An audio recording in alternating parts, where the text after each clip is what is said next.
ದೇವರು ಲಕ್ಷಿಸುವುದಿಲ್ಲ. మనమే జ్ఞానులని మనమే అనుకుంటే దేవుడు మనం రక్షించలేడు. ಜ್ಞಾನೋಕ್ತಿಗಳು 3:5 ಹೇಳಲ್ಪಟ್ಟಿದೆ. జ్ఞానోక్తులు 3 ಸ್ವಬುದ್ಧಿಯನ್ನು ಆಧಾರ ಮಾಡಿಕೊಳ್ಳದೆ ದೇವರ ಮೇಲೆ ಭರವಸೆ ಇಡು. నీ స్వబుద్ధిని ఆధారం చేసుకోనుకుండా దేవుని పైన ಮೊದಲನೇ ఆధారపడాలి. ಕಂಡೀಷನ್, ఒకటో కండిషన్, ನಾನು ಜ್ಞಾನಿ ಅಲ್ಲ, నేను జ్ఞాని కాదు, ನಾನು ಬುದ್ಧಿವಂತನಲ್ಲ, నేను బుద్ధివంతుడు కాదు, ಬಲಹೀನನು, నేను బలహీనుడు, ಕೊರತೆ ಉಳ್ಳವನು. నాకు కొరత ఉంది. ಜ್ಞಾನಿ ಉಳ್ಳವರು ಅಂತ ಯಾರಿರ್ತಾರೋ ಅವ್ರನ್ನ ದೇವರು ಲಕ್ಷಿಸುವುದೇ ಇಲ್ಲ. నేను జ్ఞానిలో అని ఎవరు అనుకుంటారో దేవుడు వాళ్ళని లక్షించలేదు.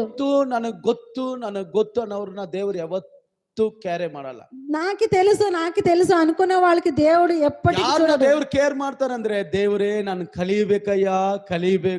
ಕಲಿಯಬೇಕು ಇನ್ನು ಅಧಿಕವಾಗಿ ನಾನು ಕಲಿತು ನಿಮ್ಮ ನಾಮ ಮಹಿಮೆಗಾಗಿ ಜೀವಿಸಿ. ఎవరు నేను దేవుడా నేను నేరాలి అని నామమును మహిమపరచాలి అని ఎవరు అనుకుంటారో వాళ్ళ గురించి దేవుడు లక్ష్య తెచ్చుకుంటాడు. ಯಾರ ಹತ್ರ ದೇವರು